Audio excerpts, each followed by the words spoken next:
What's up, sentimentally speaking viewers? Hello, love bugs, and welcome back to another segment. It's your favorite Queen of Hearts, Lady L to the IPS. And as you can see, I'm with a very lovely guest, a friend of mine, Tami. We go back. This is another segment of Profession Confessions. And today we have the privilege of speaking with an accomplished executive level business development consultant who possesses what I would like to call a remarkable track record in helping people basically achieve their short and long-term goals. With a unique ability to identify business opportunities, secure grants, funding, and cultivate essential client and partner relationships, Tami is dedicated to empowering businesses of all sizes to reach their maximum growth potential. She joins us today so we could delve into some of the insights and expertise of a dynamic professional when you want to start your business. Now, Tami, you are amazing at what you do, because when you was telling me all the things that you do, what you say, what's your favorite term? Mega tasker? Mega tasker, queen of all trades, multitasker. Yes. Love it, love it. I was honestly inspired and interested because so many of us today want to start a business. Everybody want to be their own boss, and rightfully so. I think there's so many benefits to being your own entrepreneur. You know, you get to make your own schedule. You get to take time off when you need, the flexibility. So what I want to start off with you is, can you give us a brief overview of your journey in this field of business development and basically how you found your passion for it? Absolutely. So, most people might know that I've been in the same field, health and human services, for over 21 years.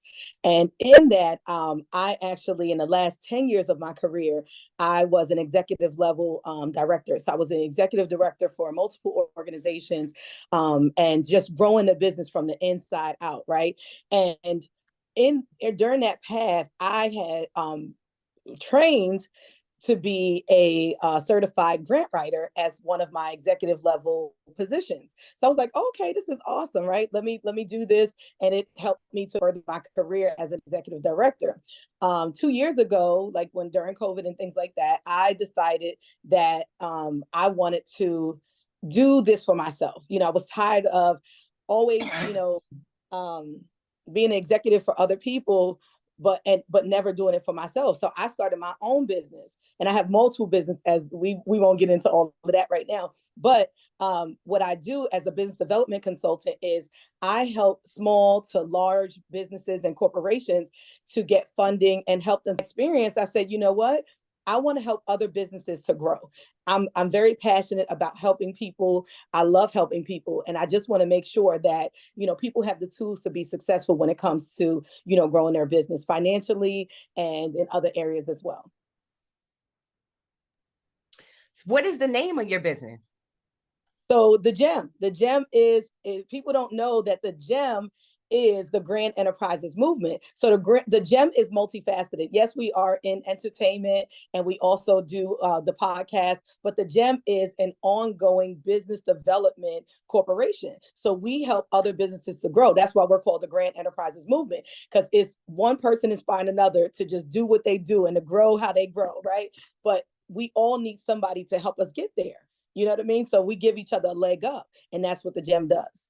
I'm so glad you clarified that, because people might assume, oh, the G.E.M, that's the podcast, but not knowing that your overarching name for this entity that you're here talking to us about today.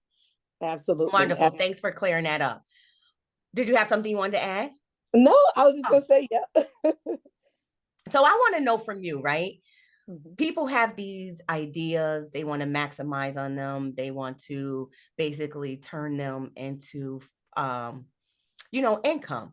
What are some of the challenges that you see that businesses commonly face when trying to either grow or just get started? And what are some of the things you do to help them overcome such challenges? Absolutely. I think that a lot of times businesses, once they're already established, they don't know how to get funding, right? Especially minority owned businesses. A lot of times, statistics will tell you that 80% of nonprofit, minority owned, or for profit minority owned businesses will not apply for grant funding. And the reason being is because they don't know how. And so my is to make sure we know how to go after the money that is rightfully ours, money that is there to support minority-owned businesses. A lot of times, minority-owned businesses go to other cultures, right, outside of the brown community, the Black and brown community. And that's, your Middle Eastern cultures, your Asian cultures, they get the funding because they are a minority class. And what brown folks need to understand is that we are the reason why they created the funding in the first place. And so we need to tap in. And I'm the person to show you how. I'm going to show you how you align your business activities to grants to make sure that it's quantifiable and qualifiable so that you can meet the capacity requirements to get funded. And so Why do you that's what. think? Sorry, go ahead. Go ahead, Mo. Go I ahead. was just gonna say, why do you think they're not tapping into this funding? Is it because they don't know about it? Do they think it's because I'm gonna tell you real quick. Yep, yep, Scam, people be afraid to get scammed. So you afraid to put yes, your information. Okay, you think that's a big part of it? yes.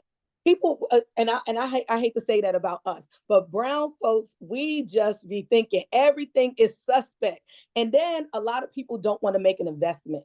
A lot of people, because they're just starting a business, they want things done for free. I get it and I totally understand, but that's not how business works. If you want to make money, you got to invest. You have to put your money in where where you want your investment to grow, right? So you have to make an investment. And I know that when you're just starting out, it's like, where am I going to get the money to do that? So instead of doing maybe some other activity, you got to look at your costs and really look at your budget and what you set out to be your financial plan for your first year, and see how you can budget in a grant writer or someone as a consultant to come in to help you, to identify possible funding sources that can reimburse you in the long run for what you may have invested up front. Okay, fair enough. So for those people who are like, I'm living paycheck to paycheck, Mhm. I don't get that daily coffee anymore. I started bringing tuna instead of going to the deli, paying $15 for the sandwich, and they have cut just to survive. Because as we know, times have been hard. Like Mhm. our checks ain't stretching like they used to. So for people who have a business idea, they have limited funding. Maybe they apply for grants and it hasn't come through yet.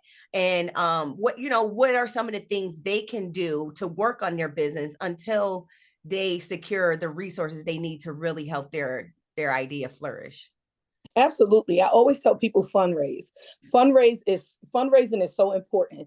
Fundraising can be the smallest things, such as, reaching out to your sphere. Your sphere is your sphere of influence. People that are immediately around you, your friends, your family, close colleagues, other business owners, and asking them not just for money, but resources that you can use to start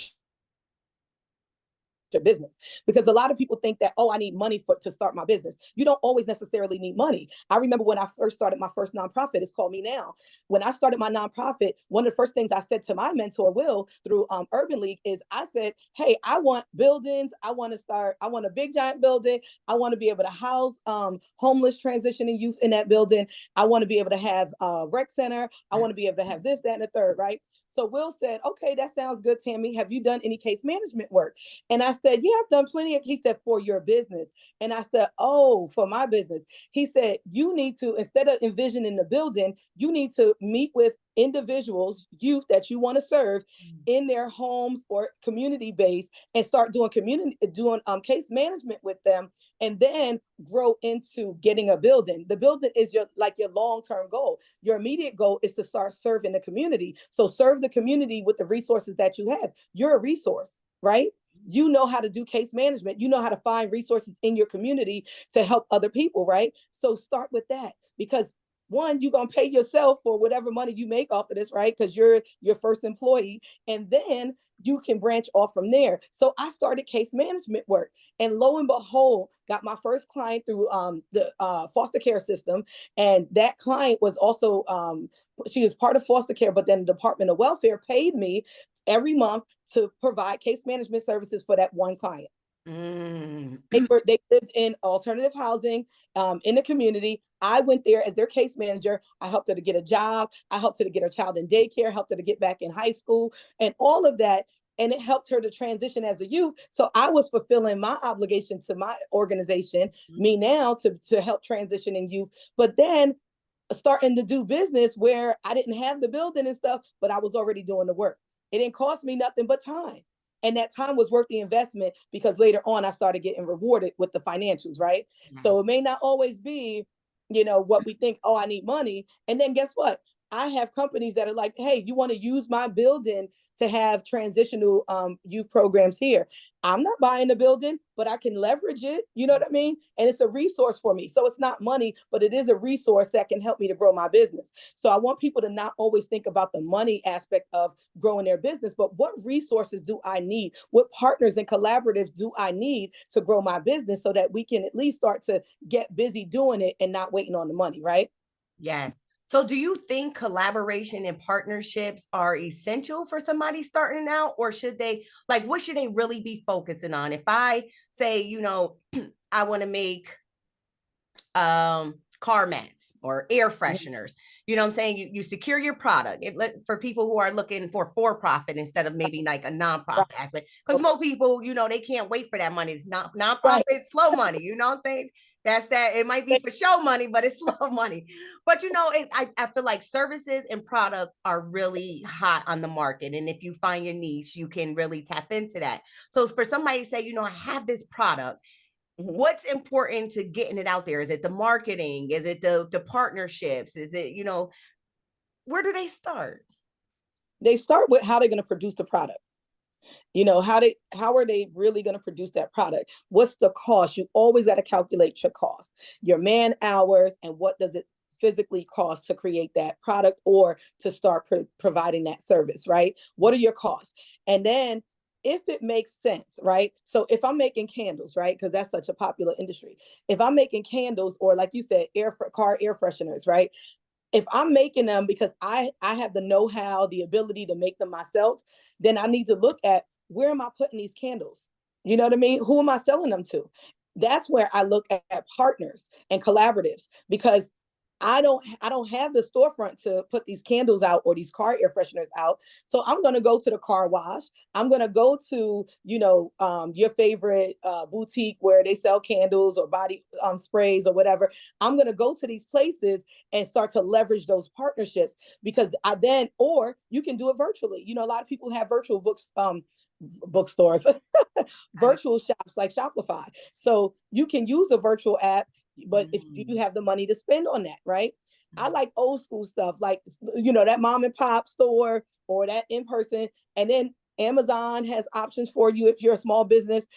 There's just so many options. So I would just say, calculate your costs, look at what resources you really, really need. And then if you're making a product yourself, where are you going to sell those products?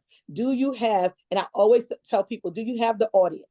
Do you have the audience? If not, a partnership with Sentimentally Speaking might be a great place to leverage, because I could say, hey, Vi, can you go ahead and promote my brand on your show? I'm gonna make sure that every month I send you 2 new candles. You know Mm, what I mean? Can you light these candles in your studio? You know what I mm, mean? People don't think outside the box. And then every time I'm on my podcast or you're on your podcast, you're gonna say, shout out to Pure Essence Candles. They got the room smelling good. You just do those plugs. And then people like, and how can you find them? Right. The link is in my bio below or whatever, or above, wherever you keep your bio, and you shout them out. So word of mouth is always key. You know what I mean? mhm.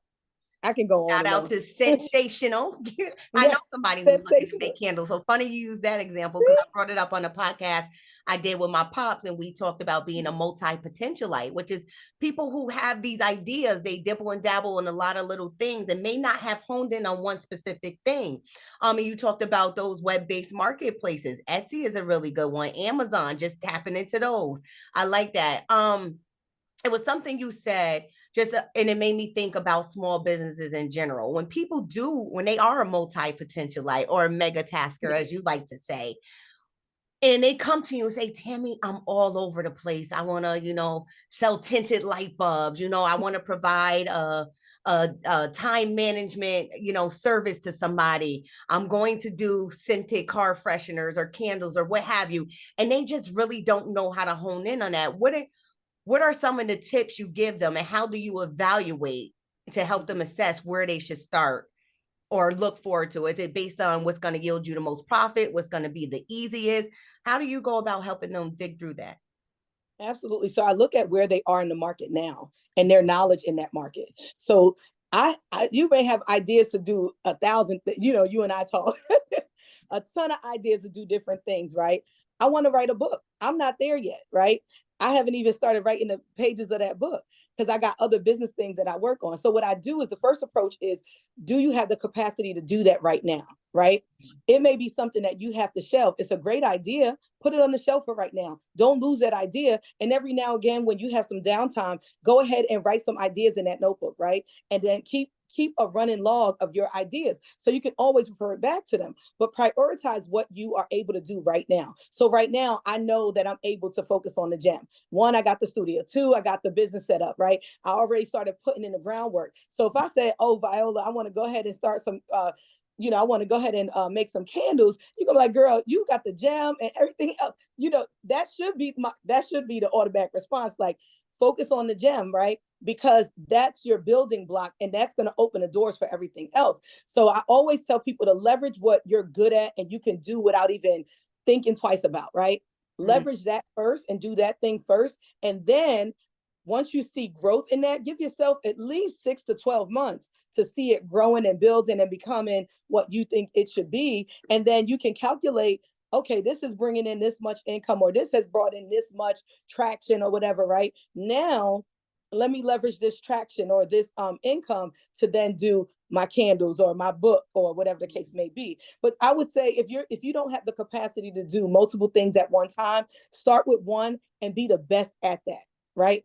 And don't look at your competition as other partners in the industry, and don't look at them as competition, right?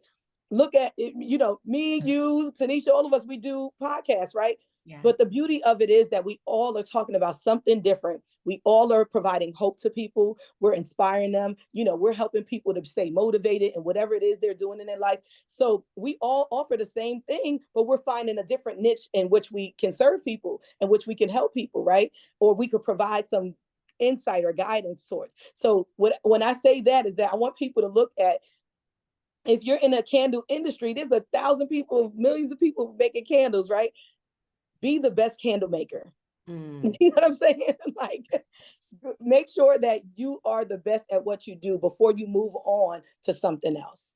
Funny you say that, because we talk about, right, don't reinvent the wheel. Like, if we have an idea, 9 times out of 10, somebody done already thought of it, right? So is it should our intent be to take what's out there and make it our own, take what's out there and make it better? Like, how can you take somebody who wants to do something that's already being done by hundreds of other people? We see it on social media. People now are doing their own clothing brands, people maybe are in the hair hustle, So how can someone who be like, I really have a passion for this, but they feel like the market is already overly saturated with that thing? How do you encourage them and still inspire them to move forward with their vision in order to make it their baby? Absolutely. I always tell people that person is not you, right? You being who you are, that's just the natural blessing of it all, right? And then the other piece to it is that find your niche, right? If it's the same niche as somebody else, if somebody is braiding hair, right, and they put clips on the end or whatever case may be, and you use the same method, it's your niche, but it's the same methodology, but it's your niche, right? And you have your own market, your own sphere of influence. So use that to leverage and grow your business. Don't look at, oh, she does that same method of adding clips at the end or whatever, right? So now I can't do that. No, you can do that. Just be the best version of yourself doing the same method that they do. You know what I mean? And continue to promote and market your services or product in your niche. Because 9 times out of 10, and I'm not trying to be funny, her market is not going to come to you. You know what I mean? Like, her sphere of influence, her people or whoever are not going to come to you to now start getting braided by you because you use the same methodology and you're a new person doing it. No, your market will come to you because people know you, respect you. And so I tell people, make sure you keep good relationships too. You know what I mean? If you serving clients, whatever that service is, make sure that you keep good relationships with your clientele so that at the end of the day, they'll come back. I And love then that. Excuse me. Sorry, I got a tickle in my throat. Okay. So I want to shout out Simone Brewington because I watched y'all episode, and she's a beautiful woman, got businesses. And in that, y'all talked about relationships and partnerships and things like Mhm. that.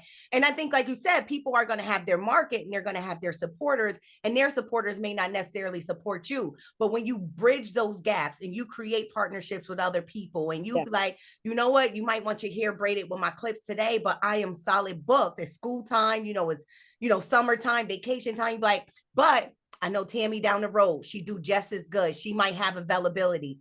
Even being able to support one another, because you spoke about that, a couple moments ago. Do you feel like that's one of the challenges we have with small business is the hesitancy to, like you said, see each other as a complementing support as opposed to competition? And how can we overcome that insecurity that may exist, which keeps us from, bridging together and serving more people than we would if we just kept our small circle or sphere? absolutely. I think somebody said this, either Mark or one of them said it on one of your podcasts about the stigma of our history, right? Mm. So our history from back in slave time, there is a stigma Dr. of Umark, shout out to Dr. Umark. Dr. Right. It was one of them on the couch. I know I be Yes. watching, girl. They all be dropping gems, and people keep referencing our past because it's relevant to what we see today. That whole crab in a barrel approach, right? Where we get into the top and then somebody just trying to pull us down.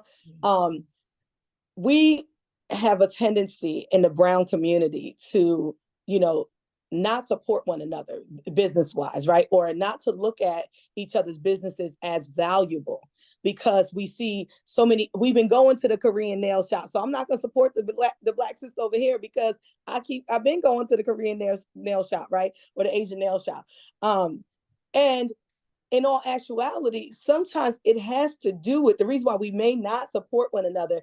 It has to do with our customer service. You know what I mean? Yo, as you said that, I was And, writing down. Go ahead. I was literally and writing that down. Okay. right. So a lot of times, and I'm gonna tell you, for me, I will literally try to seek out brown businesses, minority-owned businesses to support because I love us. Like I love supporting one another. I know that you put in the sweat equity, right? I know that you are grinding to make this happen. Not to say other people are not, but their communities support them. Their communities back them 100%.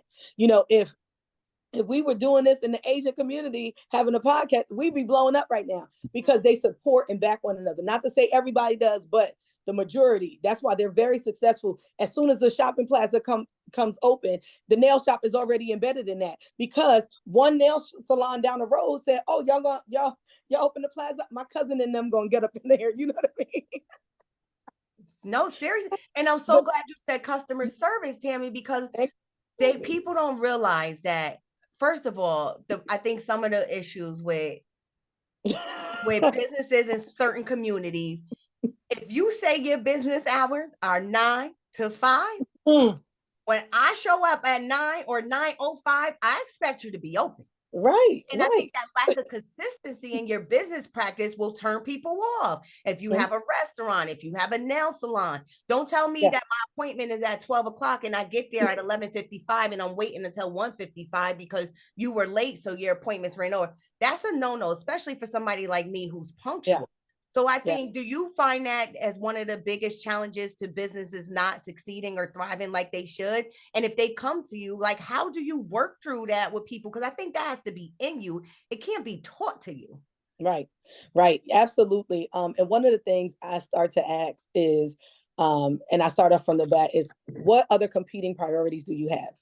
Mm. Because if you have competing priorities, I know I do. I'm a mom. I got 5 kids, right? They're not all little, whatever, but I have 5 children and I have multiple businesses that I run. Plus I consult with other businesses and I write grants and everything else. So I know I am what you call a mega tasker, queen of all trades, right?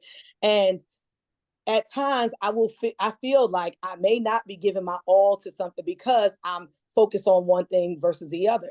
So I always tell people to look at your priorities. Like if your priorities are that, on Monday nights you always got a standing meeting at the kids' school or whatever the case may be, make sure you don't book yourself for Monday nights, right? prioritize your schedule. Make sure you are well organized. Make sure you know your previous obligations, because the last thing you want to do is promise something you can't deliver on. So I don't overpromise. If I can't do it, I really just can't do it. And then things come up, like we were supposed to meet earlier. You know what I mean? Mhm. So now this grant, $8 million grant that I'm about to write, I had to be in this meeting with the state because it's a big deal. However, I like to try to stick to my appointment times. Now, if you can't stick to your appointment time, make sure that you make up for it in some way.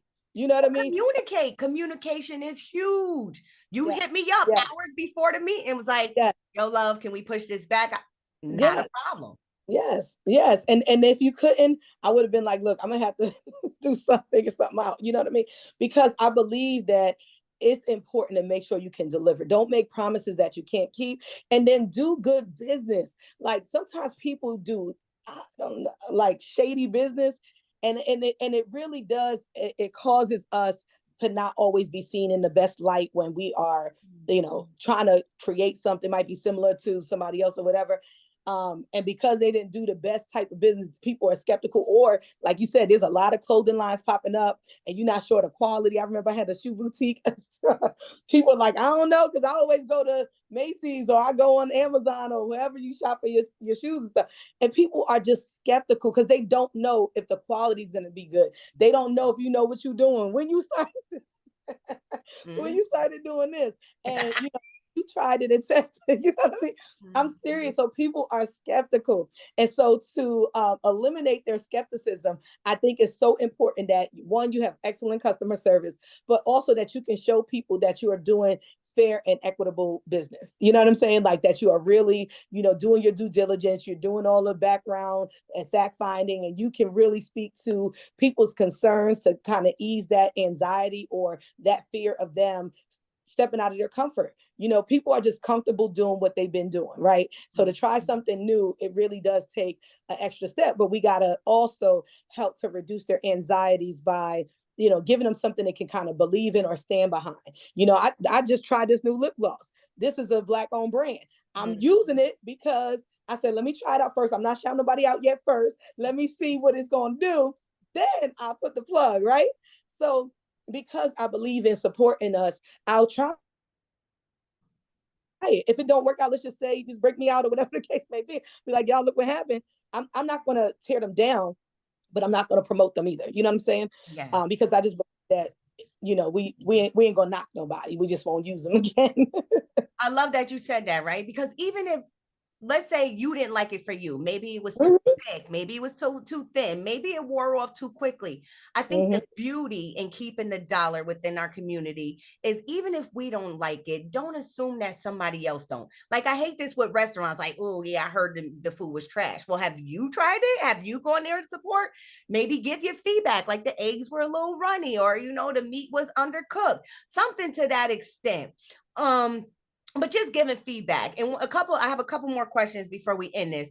You Sure. said, the point I was making was, even if it doesn't work for you, let's start purchasing things and giving them as gifts from Black community. So Come you on. may not like the lip gloss, but I might think it's the best thing since sliced bread. Yes. So even purchasing that, gifting it to others, and then encourage them to do the same. Christmas time, birthdays, why go give our money to these big corporations when we could support somebody that's doing phone cases, or somebody who's making hoodies or hats or something like that. But what I want you to touch on real quick, this is my second to last question, is you mentioned do good business. Can Yes. you give a few examples of what good business is and how people should really start to practice that? Absolutely. Absolutely. Doing good business is really making sure that, are you there? I'm sorry. Mm-hmm. Making sure that you do what you promise you're going to do. So if I say that, you know, let's just say your example of a phone case. If somebody makes a phone case and they're gonna give a guarantee behind it, like, oh, I'm gonna guarantee that this phone case, the gems and whatever else I put on here, is gonna last at least 30 days if you don't do X, Y, and Z. Make sure you don't wash it with bleach and do this or sit it next to that or whatever the Drop case it may a be. hundred Give the times. disclaimers, right? Give the disclaimer, right? Give the disclaimer so that people don't just think, oh, I dropped it and all the gems came falling off. give some disclaimer. So when I say do good business, make sure you do your due diligence by providing some background information, letting people know how long your product or your service is meant to last, letting people know what's in it, the quality of it, what they can expect, give people all of that background and foreground so that when they make a purchase or an investment with you, whether it's for services or for a product that you're selling, that they know what they're getting. So when you're doing good business, you're telling people right up front. You're not trying to deceive them. You're not trying to get them to, do this and then I'm gonna make you do that, because people know they can fish that out. You know what I mean? They know when you're being deceptive, right? So just make sure you're giving your best, being honest and upfront about what you do and how you do what you do, whether it's the product that you provide or the services that you provide. Make sure that people know what they're getting and then deliver on it. Make sure it's timely, make sure it's on point, because word of mouth spreads faster than anything else. And if you're doing bad business out here and you're not, standing behind what you say you're going to do, whether it's the service or the products that you deliver, people are going to know and they're going to tell other people. Yeah. So I tell people, just do good business and make sure you're somebody who I say trustworthy, but I don't know. It's just like, don't try to con people into stuff. Like, just really be upfront and honest. Like, and be consistent. Don't have me come in your store one day and I'm paying $4 and then I come back next week and this same product is 14. That's right. Gonna turn me off. I ain't gonna hold you, because it's like, now you just got quotas to meet and you using me. So right. And that's a good point about consistency. If you started off using a coconut oil base in your candles or whatever, then you go to, or your body butters, and then you start using shea butter base, I might be allergic to peanuts. You got to let the sister know that you done changed that product. So that's another, plug about doing good business. Make sure you let people know if there's any changes. And then, like you said earlier, that you're timely. Don't be doing nails. Like, listen, I used to be so excited when I was doing my nails and stuff. I was like, oh, I just love doing nails. So I was ahead of the game. Girl, I had the table set up when them clients came through the door. I was waiting. I was like, yep, we're here. And I got the design. They sent me the design ahead of time. So I already had the materials out for that. And we were ready to go. Nice. And literally took me less than an hour to do their nails because I was prepared. You know what I mean? What does 50 say? Preparation. What does it say? Preparation prevents poor performance. There we go. Mm-hmm. You see what I'm saying? So being prepared. Yes. So, and like you were saying, like, people, they gonna talk about it if it's good, bad, or indifferent. And like we know, word of mouth can be your biggest marketer. So Tami, I think you dropped mad gems. Okay, the G.E.M, shout out. Where can the people find you? How can they access you? Because I promise you, there's somebody who's watching this and be like, I need her in my life. I need her to help me go from idea to innovation and beyond. So absolutely. So they can email me at inspire NSPIRE 24/7. So the number 24 and then by 7 at gmail.com. They can also follow me on all social media outlets at the G.E.M. You can Google me at the G.E.M. My website is thegrandenterprises.mov. So yeah. Wonderful. Tami, thank you so much for joining us. You definitely left a lot for people to soak in. I appreciate your time. I know you're a busy woman, you getting money for other companies. So y'all, please check out my girl. If y'all haven't seen our podcast, because she was dope, kind enough, reciprocal to have me on her show. And it's only right we show that love, because it's partnerships and your viewers could be my viewers and vice versa. So absolutely. I appreciate you more than you know. We're going to always stay in touch. And thank you for joining me on Sentimentally Speaking. Of course. Yeah. Thank you. Yeah. To everybody that tuned in, we appreciate y'all being here, because y'all could be anywhere in the world and y'all chose to be here with us. Take care, y'all. Bye. Bye.